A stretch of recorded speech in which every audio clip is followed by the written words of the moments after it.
শয়তানের কিছু কাজ কারবার সম্পর্কে আমি বলবো।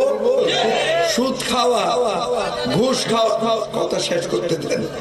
সুদ খাওয়া, ঘুষ খাওয়া, এতিমের হক গজব করা, গরিবের হক গজব করা কার কাজ?